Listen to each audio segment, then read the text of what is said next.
지난주에 이어서 예수께서 사마리아 여인을 만난 사건을 우리가 다루려고 합니다. 사마리아 여인이 대낮에 아무도 찾지 않는 이 팔레스타인의 뜨거운 태양 아래 물을 길러 왔습니다. 남편을 5번이나 바꾼 이력을 가졌습니다. 특이한 이력이죠. 어쩌면 사마리아 여인의 남성 편력을 얘기하기보다는 남성 지배 사이에서 배척과 냉대를 받은 상처 입은 영혼을 잘 그려주고 있는 여인입니다. 그는 물을 길러 왔지만 영혼의 목마름이 더 깊었습니다. 이 영혼의 목마름은 현대인들도 마찬가지죠. 오늘날 많은 사람들이 만들어내는 이 놀이기구들, 엔터테인먼트 문화들, 이 게임 산업들, 향락 산업들, 또 조금 또 다르긴 하지만 이 스포츠, 아주 광기 어린 이런 스포츠 문화들, 한 사람의 탑스타가 받는 어마어마한 연봉들, 무엇을 대면해 주는 것일까요? 현대인들이 무엇인가 내면의 욕구를 가지고 있는 것이죠. 그 욕구를 분출할 수 있는 문화, 그것으로 돈을 버는 사람들이 굉장히 많아졌습니다.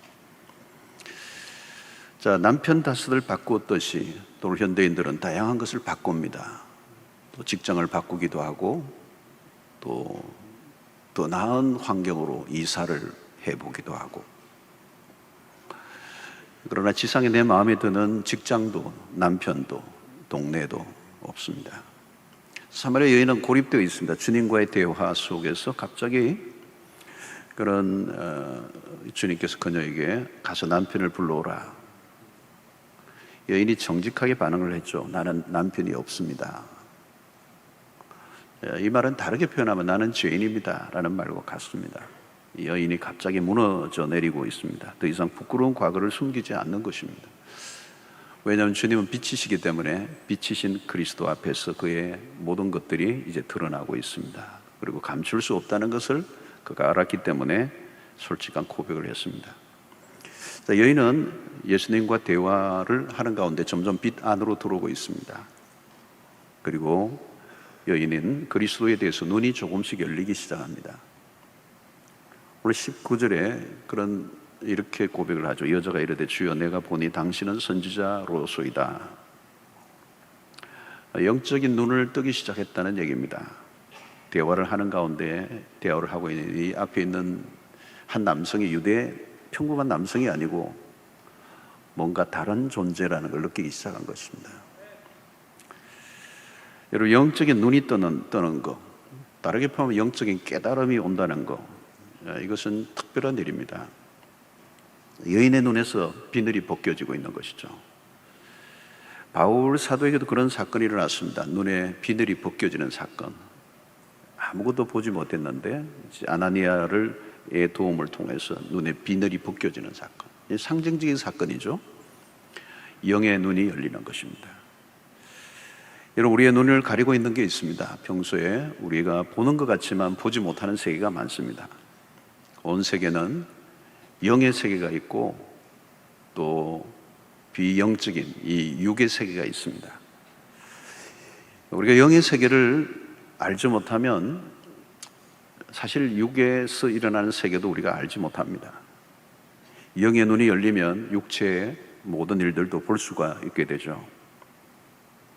자, 오늘 이 눈이 열리면서 여인이 불쑥 어떤 문제를 가지고 나옵니다. 이게 20절인데요. 우리 조상들이 이 산에서 예배를 하였는데 당신들의 말은 예배할 곳이 예루살렘에 있다 하더이다 그랬습니다. 예배에 대한 질문을 했습니다. 왜 예배를 이렇게 언급하고 있을까? 다른 주제들도 굉장히 많을 텐데 이 여인이 갑자기 왜 예배 문제를 가지고 내고 있을까? 어떻게 보면 좀 상황에 안 맞는 그런 질문처럼 보입니다. 그러나 이 여인이 예수님을 만나고 첫 번째 꺼낸 이 주제는 예배였습니다. 아마 그것은 사마리아 여인에게 가장 시급한 문제였기 때문이었을 겁니다. 여인의 갈증은 남자에 대한 것이 아니라 그녀에게 가장 큰 목마름의 원인은 예배였다는 것입니다. 사마리아 여인의 질문에 주님은 기다리셨던 것 같이 주옥 같은 예배론을 펼치십니다. 마치 삶의 핵심은 예배다라고 얘기하시는 것처럼 주님은 그 여인이 갖고 있는 예배에 대한 오해를 먼저 풀어주십니다. 여인의 관심은 예배의 장소에 관심이 있었습니다. 예배의 장소, 이것은 유대인들이나 사마리아 사람들 모두에게 최고의 이슈 중에 하나였습니다. 어디에서 예배를 드릴 건가? 여기는 복잡한 역사적 배경이 깔려 있습니다. 그래서 여인은 어느 곳에서 드리는 예배가 정통성이 있는 예배인가를 물었던 거죠. 그녀는 오랫동안 예배를 드려왔던 곳에 정통성을 주장하고 있습니다. 예루살렘에서만 꼭 예배를 드려야 합니까? 이것은 정통성에 대한 반감이 북쪽 이스라엘 사람들에게 있었다는 것을 의미합니다. 자, 예배의 초점은 오늘 여인이 얘기하는 것처럼 어디에서 드리느냐가 아니다. 새로운 정의를 예수님이 내리셨습니다. 그게 오늘 23절의 말씀이죠. 아버지께 참되게 예배하는 자들은 영과 진리로 예배할 때가 오나니 곧 이때라. 아버지께서는 자기에게 이렇게 예배하는 자들을 찾으시느니라. 여기서 굉장히 중요한 것은 아버지께 참되게 예배하는 자들은 어떤 예배냐? 영과 진리로 예배할 때다. 자, 이전 역변에는 뭐라고 얘기했습니까, 여러분? 신령과 진정으로 예배하는다. 그래서 이제 이 개역 개정판, 요즘 우리 여러분들 개역 개정판을 다 갖고 계시죠? 이 개역 개정판에는 영과 진리로 그랬습니다. 이전에는 신령과 진리로. 개역 개정판 이 영과 진리로가 훨씬 더 잘된 번역입니다. 그래서 이제는 여러분들이 신령과 진정으로 하지 마시고 영과 진리로 이렇게 하시길 바랍니다. 이 영과 진리로 예배할 때가 왔다. 곧 있더라. 예수님은 이제 새로운 시대가 왔음을 알리고 그것은 바로 예배의 변화인데 영과 진리의 예배를 가르치고 있습니다. 자, 첫 번째, 영으로 드리는 예배입니다. 영으로 드리는 예배. 예배는 장소나 어떤 조건이나 어떤 형식이나 방법의 문제가 아니다. 핵심은 영으로 드리는 예배다. 우리는 보다 더 본질적인 질문을 던져야 되는데 바로 그것은 예수님이 예배의 핵심적인 것은 어떤 방법이나 조건이나 상태가 아니라 영으로 드리는 예배여야 된다. 여러분, 죄로 인하여 본래 우리는 하나님과 깊은 교통을 할 수 있는, 대화를 할 수 있는 친밀한 관계를 맺을 수 있는 사람들이었어요. 원래 하나님이 그렇게 만들어 놓으셨어요. 우리의 영과 하나님의 영이 만나서 깊은 교통을 할 수 있도록 했는데 이 영의 교통이 끊겨버린 것은 뭘까요? 죄의 문제가 있습니다. 그래서 우리의 죄로 인하여 우리의 영의 기능이 죽어버렸어요. 영적 기능이 상실되었어요. 그 상실됐다는 말은 무엇을 의미합니까? 하나님과 교통하지 못하게 되었다는 거예요. 여러분, 오늘 영의 예배는 거듭난 사람의 영을 말하는 것입니다. 에베소서 2장을 보면 우리가 죄와 허물로 죽었던 너희라고 하는, 이 죽었던이라는 말은 우리의 영의 상태를 말하는 겁니다. 영의 기능이 완전히 죽은 상태이기 때문에 하나님에게로 나아갈 수가 없는 것입니다. 우리가 찬양하고 기도하는 모든 것은 영적인 행위입니다. 영으로 찬양하고 영으로 기도하는 것입니다. 몸은 예배 자리에 앉아 있어도 영은 예배 안에 있지 않을 수가 있습니다. 장소의 문제는 악기의 문제가 아니요 사람이 얼마나 모였느냐의 문제도 아닙니다. 사람이 많이 모이면 이게 예배가 되는 게 아니고 영으로 하나님 앞에 나아가는 자들이 몇 사람이 있느냐가 중요한 것이죠. 음향 시스템이 얼마나 훌륭한가, 찬양 사역자들이 얼마나 잘하는가의 문제가 아니에요. 예배는 기교가 아닙니다. 문화적 기능은 있지만 문화만으로는 하나님을 만날 수가 없습니다. 참된 예배는 영으로 드리는 예배. 우리의 삶의 가장 중요한 경험이 바로 예배의 경험이라면 예배는 단순한 의식으로만 가능하지가 않습니다. 여러분, 다양한 어떤 의식이 있긴 하지만 이 의식만 하나님을 받으시는 분은 아니거든요. 그런데 우리는 이 의식이 하나의 우상이 되어서 그 의식을 하나도 바꾸지 못한다면 그것은 형식주의라고 말할 수가 있습니다. 코로나19를 지나면서 영상 예배에 익숙해진 분들이 계십니다. 가능하면 교회 와서 예배를 드리셔야죠. 그러나 그것은 핵심이 아닙니다. 내가 어디에 있든지 영으로 하나님을 예배 드릴 수 있는 자인가를 물으셔야 되는 거죠. 여러분, 오늘 교회에 와서도 영으로 하나님 앞에 진정으로 예배를 드리지 않는다면 의미가 없는 것이고, 집에서 예배를 드린다 할지라도 정말 영으로 하나님 앞에 예배를 드리지 못한다면 그것도 의미 없는 일입니다. 오늘 이 본문에 의하면 핵심은 어디에서가 아니라 내가 과연 영으로 하나님 앞에 나아가고 있는가 하는 거예요. 공원에 앉아서도 예배를 드릴 수가 있어요. 사람들이 많은 시장터에서도 예배를 드릴 수가 있어요. 공항에 앉아서도 예배를 드릴 수 있어요. 버스를 기다리면서도 예배를 드릴 수 있어요. 그러나 진정으로 영으로 하나님 앞에 나아가고 있는가, 영으로 예배를 드리고 있는가라고 하는 것입니다. 그런데 오늘 여러분, 우리가 이 집에서 온라인으로 계속 드리다 보면 나도 모르게 편의주의의 유혹에 빠져들죠. 우리에게 죄성이 있기 때문에 어떤 그런 가정에서의 예배를 통하여서 진정한 예배를 맛보기보다는 편의의 주의에 길들여서 진정한 예배로 나아가지 못한다면 그것도 문제가 있는 것입니다. 여러분, 영으로 드리는 예배에 초점을 맞추면 자연스럽게 모든 문제는 해결이 됩니다. 어디에서 어떻게 드리라는 것은 핵심적인 주제가 아니라는 것입니다. 그러므로 영으로 드리는 예배는 내가 드렸다는 것에 있는 것이 아니라 하나님이 받으셨는가의 핵심이 있습니다. 여러분들은 참된 예배를 경험하고 있습니까? 영과 진리의 예배는 우리의 삶에 결정적인 영향을 미치게 됩니다. 여러분, 하나님이 누구이신가를 모르면 예배다운 예배를 드릴 수가 없습니다. 그분이 누구인지 모르는데 어떻게 예배를 온전히 드릴 수가 있겠습니까? 그러나 하나님이 누구이신가를 분명히 알면 그분에 대한 예우, 그분에 대한 대우, 그분에게 합당한 최상의 것을 올려드리고 싶어지죠. 시간이나 장소의 구별 자체가 초점이 있는 게 아닙니다. 하나님을 잘 모르면 천박한 예배를 드릴 수밖에 없는 거죠. 참된 예배는 지식이 있는 예배, 그리고 잘못된 예배는 한마디로 무식한 예배라는 거예요. 22절 보십시오. 너희는 알지 못하는 것을 예배하고 우리는 아는 것을 예배하노니 이는 구원이 유대인에게로 선함이라. 여기서 너희가 알지 못하는 것을 예배하고 무엇을 의미합니까? 이게 안다라는 단어가 매우 중요한 단어입니다. 하나님을 아는 지식. 이스라엘 백성들은 광야에서 지식이 없는 예배를 드렸습니다. 모세가 시내산에 올라갔을 때 백성들은 산 아래에서 우상을 만들어 섬기고 있었어요. 우상은 무지함에서 나온 것입니다. 하나님이 누구이신지 알지 못했기 때문에.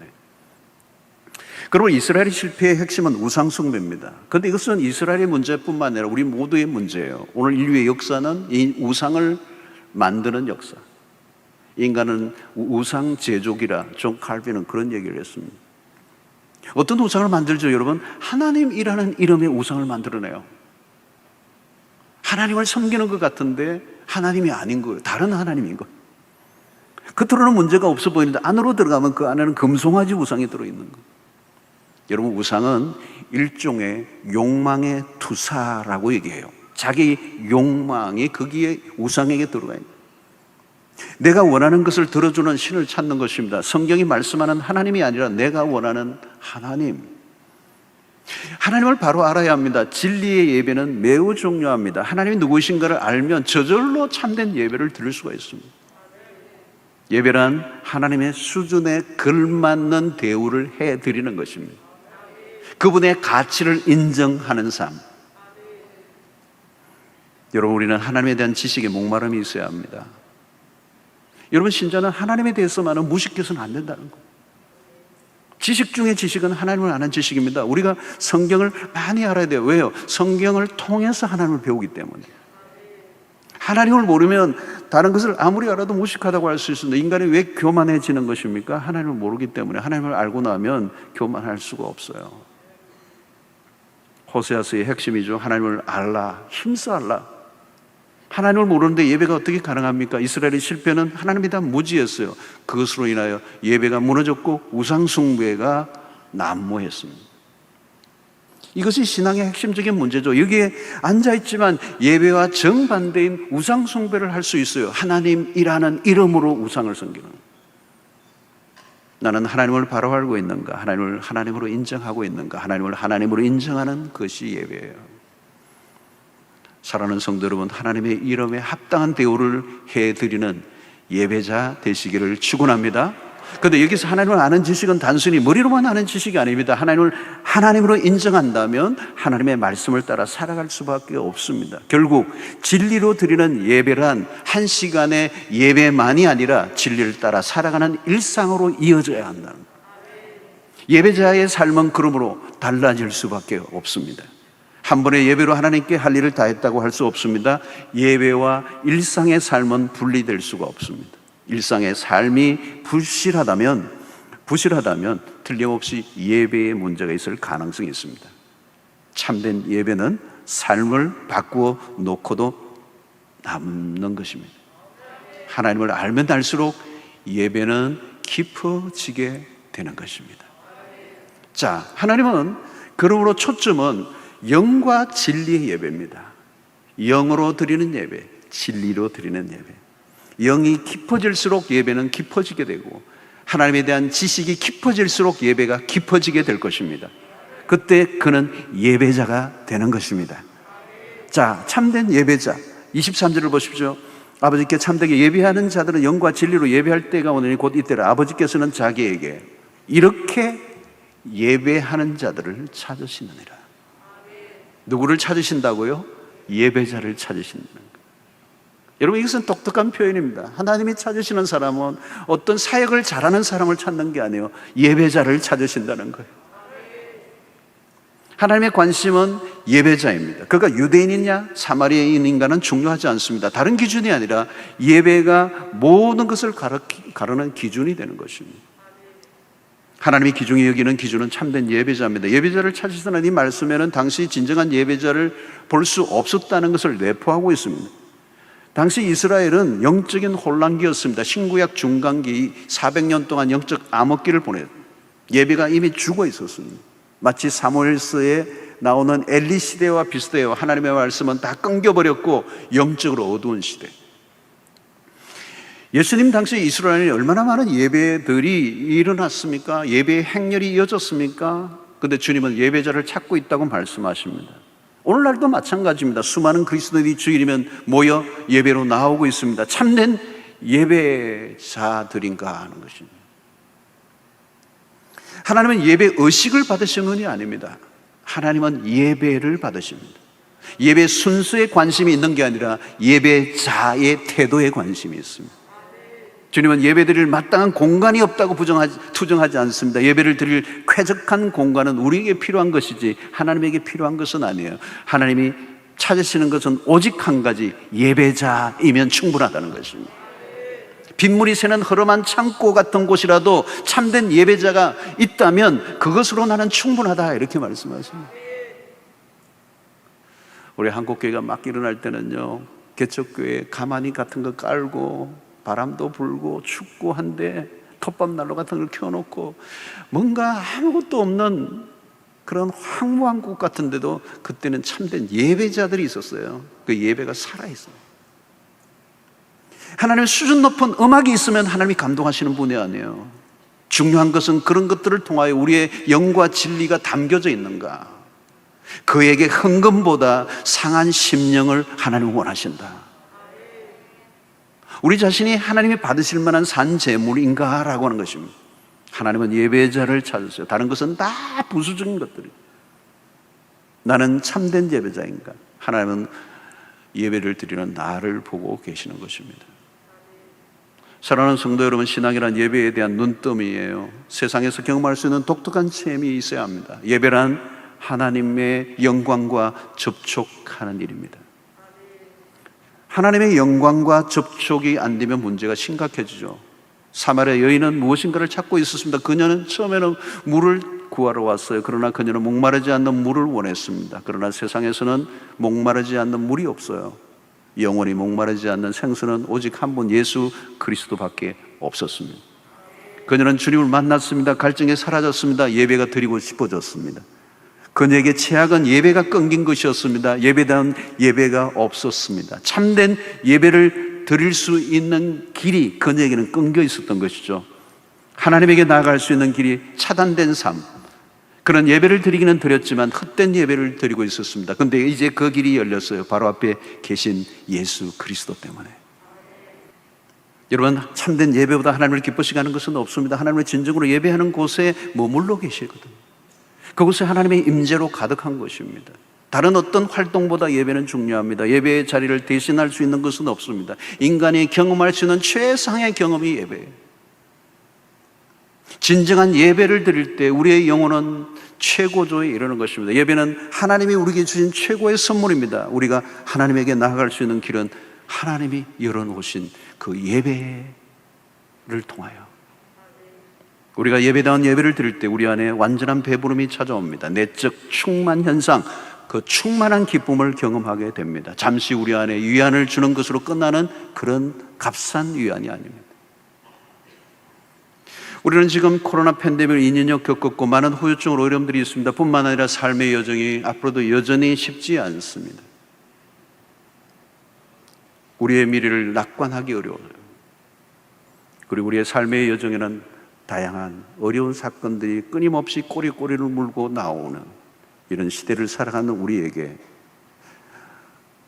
포기하지 않고 붙들어야 될 것은 영과 진리의 예배, 그 예배를 통하여 하나님과의 관계가 깊어지고 그 예배를 통하여 하나님의 임재를 경험하고 그 예배를 통하여 하나님의 영광을 목격하고 그 예배를 통하여 하나님을 깊이 만날 수만 있다면 우리 이 땅의 삶이 아무리 힘들어도 땅에서 하늘을 경험하는 축복은 영과 진리의 예배인 줄로 믿습니다.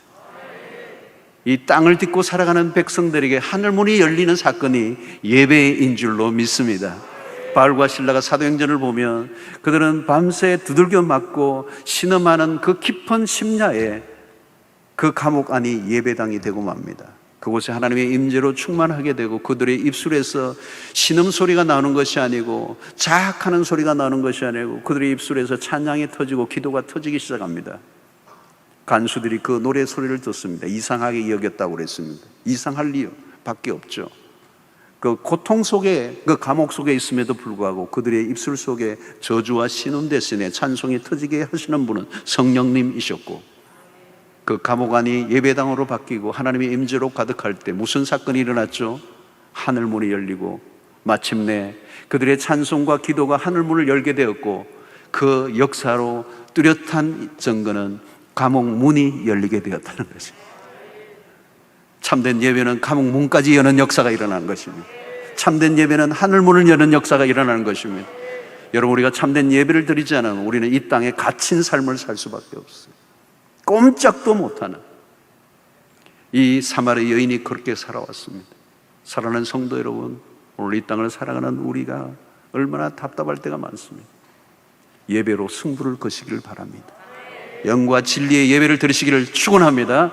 우리 교회 예배도 참으로 아름다운 예배고 복된 예배죠. 가장 중요한 것은 예배자여야 합니다. 형식과 어떤 인간의 의식과 관습에 그냥 매너리즘에 빠진 의례적인 그런 경박스러운 예배가 아니라, 그런 순서에 따라 순서의 예식에 참여하는 참관자가 아니라 진정한 예배자가 될 수 있게 되기를 축원합니다. 그때 하나님의 우리를 깊이 만나 주실 줄로 믿습니다. 여러분, 사마리아 여인이 생수를 찾았습니다. 바로 예수 그리스도. 주님은 큰 소리로 그에게 말씀하시죠. 너가 말하던 내가 그로라. 죄로 인해 아담과 하와는 하나님의 얼굴을 피했습니다. 그러나 이제 사마리아 여인은 주님의 얼굴을 향해 있습니다. 바로 이것이 예배예요. 그분으로 인한 만족. 우리가 예배를 온전히 영과 진리로 드려진다면 세상으로부터 밀려오는 두려움이나 억눌림으로부터 자유케 되고 하나님이 주시는 참 평강을 맛볼 것이고 채워지지 않았던 결핍 정세가 사라지게 될 것이며 영혼의 참 자유를 맛보게 될 줄로 믿습니다. 예배를 통하여 신자는 신자가 되고 예배를 통하여 교회는 교회 되는 것처럼 오늘 여러분들의 삶에 힘들고 어려운 이 삶의 여정 가운데 예배의 자리에서 승리하셔서 여러분의 인생의 모든 문제를 하나님의 은혜 안에 녹여내고 승리하고 하나님의 백성다운 삶을 살아가는 은혜가 있게 되기를 주의 이름으로 축원합니다.